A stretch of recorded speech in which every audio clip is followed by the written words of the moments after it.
And now the first COVID-19 patient is admitted today to the alternate care facility at State Fair Park. Of course, that site opened last week. It serves as a safety net for hospitals that are seeing a record number of patients amid this pandemic. Madeline Anderson joins us live there now with more on the urgent need for this kind of overflow facility. Madeline?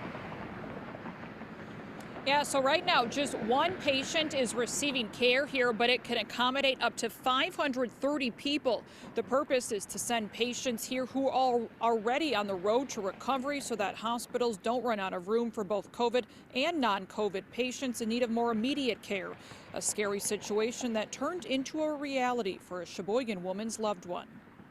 Nearly 2 weeks ago, Sheboygan resident Signe Jorgenson learned firsthand just how overwhelmed the state's hospital system is in the wake of the continued COVID-19 surge across Wisconsin. It was scary, you know. We didn't know what was going on, and the hospitals didn't really either. Her 80-year-old father, Larry Jorgenson, wasn't infected with the virus, but he would spend 36 hours in search of immediate care because of it. He actually spent less time in a hospital bed than he spent looking for a hospital bed. On October 8th, Larry, who lives in an assisted living home in Wisconsin Rapids, fell and hit his head. He was taken to the only emergency room in the central Wisconsin town, where Signe says he was discharged too soon. When the nurses at his home went to wake him up, they couldn't wake him up. With no available beds at the hospital he had just come from, Larry was taken to an urgent care in Stevens Point, which wasn't equipped to handle his needs.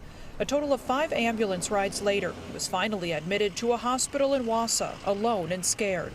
You see, not only had Larry suffered a head injury, he also has dementia. He didn't understand what was happening, where he was going, why he was going. With her father now back home and doing well, Signe is sharing the traumatic ordeal as a warning to others and a reminder that her father's situation could have been prevented. It doesn't matter if you have COVID or not. If the hospital is full and you have a heart attack, that's a problem.